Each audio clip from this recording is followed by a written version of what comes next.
आज हम बात करेंगे सड़कों पर सरपट दौड़ने वाली ट्रकों पर लिखी गई कलाकारी, चित्रकारी और स्लोगन से छलकने वाली होशियारी की। यह भी बताएंगे कि किस गाने को रिकॉर्डिंग करने के वक्त रफ़ी साहब के गले से खून निकल पड़ा था। एक बार तो यूँ लगा कि अब रफ़ी साहब कभी गा ही नहीं पाएंगे और अंत में आपको मिलवाएंगे अपने ख़ास मेहमान से। आज के ख़ास मेहमान हैं नई दिल्ली से जानी मानी चित्रकार माधुरी शर्मा। अक्सर जब हम रास्ता भूल जाते हैं तो दूसरों से पूछते हैं, ये सड़क कहाँ जा रही है, रोड कहाँ जा रहा है। दरअसल सड़क रोड वहीं के वहीं रहते हैं, लेकिन वे आपको आपकी मंजिल तक ज़रूर पहुंचाती है। सड़क पर अपने अपने ढंग से, अलग अलग अंदाज से कई जिंदगियां पलती बढ़ती हैं। सड़क आपकी मंजिल को पास लाती है। आपने ध्यान से बगल से पास करते हुए ट्रकों को देखा है? अगली बार ज़रा गौर से देखिएगा। खासकर ट्रकों के ऊपर पेंटर की कलाकारी और ड्राइवरों की होशियारी स्लोगनों में दार्शनिक, आशावादी, निराशावादी, चमत्कारिक, कटाक्ष, व्यंग, उपदेश और पता नहीं ऐसे वैसे कैसे कैसे स्लोगन ट्रकों पे लिखे दिख जाएंगे। समय से पहले भाग्य से ज़्यादा पाने की कोशिश मत कीजिएगा। माशूका की बेवफाई से दुखी मन मोरा लिखता है, लड़कियों पे भरोसा मत करो, डोंट ट्रस्ट ऑन गर्ल। वही दूसरी ओर बेसब्री से इंतज़ार कर रही घरवाली की तस्वीर ट्रक के पीछे बना दी है। स्लोगनों में उपदेशों की भरमार है।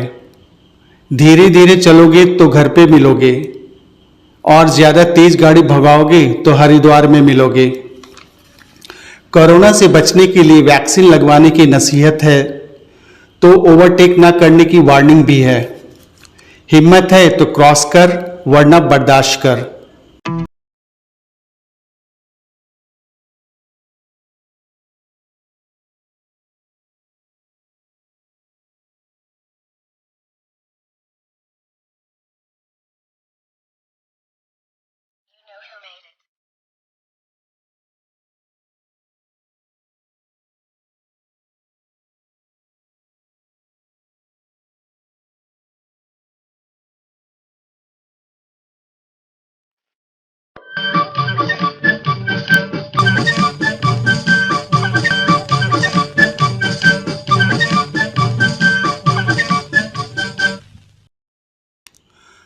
नौशाद साहब से मोहम्मद रफ़ी की मुलाकात एक सिफारिशी लेटर के साथ हुई थी।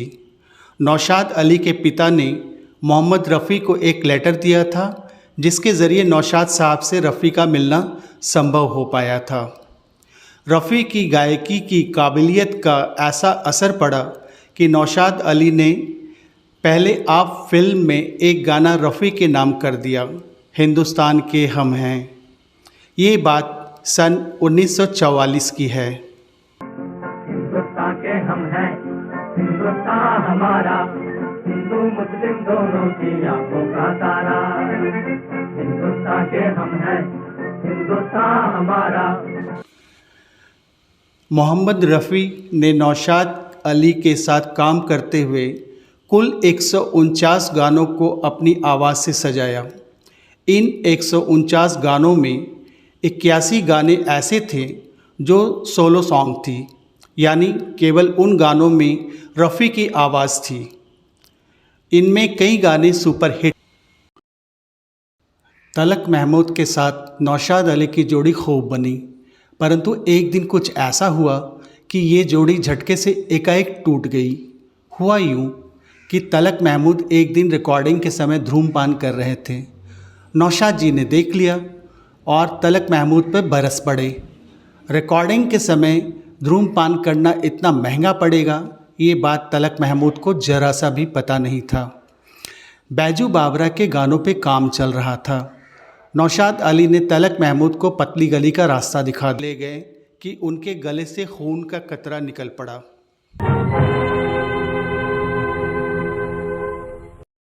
स्टूडियो में मौजूद सभी लोग हैरान और परेशान हो गए। कुछ देर के लिए सन्नाटा छा गया। लगभग रिकॉर्डिंग पूरी हो चुकी थी।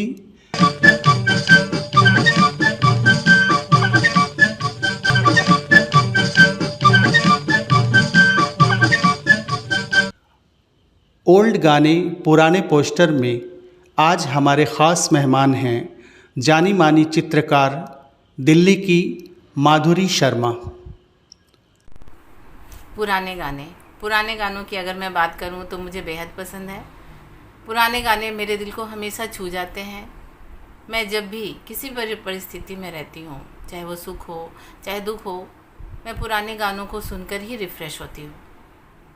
वो मेरे दिल को बिल्कुल सुकून सा दे के जाते हैं, बिल्कुल दिल के अंदर तक पहुंच जाते हैं। और आप ये देखिए ना कि जितने भी हम फेस्टिवल्स त्यौहार मनाते हैं, उस समय हम पुराने गानों को बजा कर के ही सेलिब्रेट करते हैं। चाहे वह होली हो, दिवाली हो, 15 अगस्त हो, राखी का त्यौहार हो, हम पुराने गाने ही बजाते हैं उसमें। तो पुराने गाने मेरे दिल के बहुत अजीज़ हैं।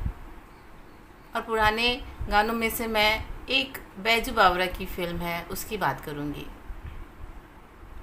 बैजू बावरा जी भारत के एक सुप्रसिद्ध संगीतकार थे, जो कि ग्वालियर के राजा मानसिंह तोमर के दरबार में थे वो, और वो तानसेन के भी समकालीन थे। तो ऐसा कहा जाता है कि राजा अकबर, जिनको संगीत से बहुत प्रेम था, एक बार उन्होंने एक प्रतियोगिता उन्होंने रखी, और उस प्रतियोगिता में उन्होंने यह शर्त रखी कि जो भी इस प्रतियोगिता में भाग लेगा, वह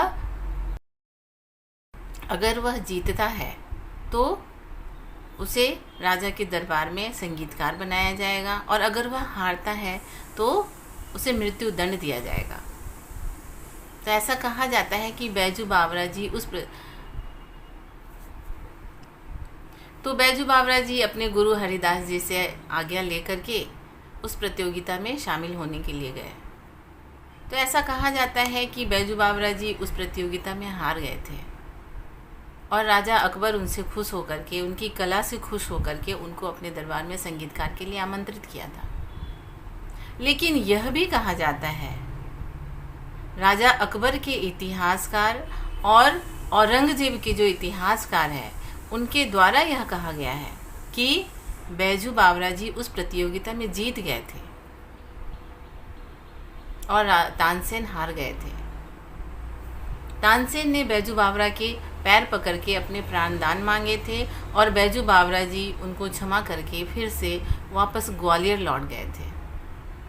हम तो यह मानते हैं कि तानसेन राग मल्हार, राग दीपक गाकर दीपक जला दिया करते थे, लेकिन इससे भी ज़्यादा खूबियाँ बैजू बावरा जी में थी।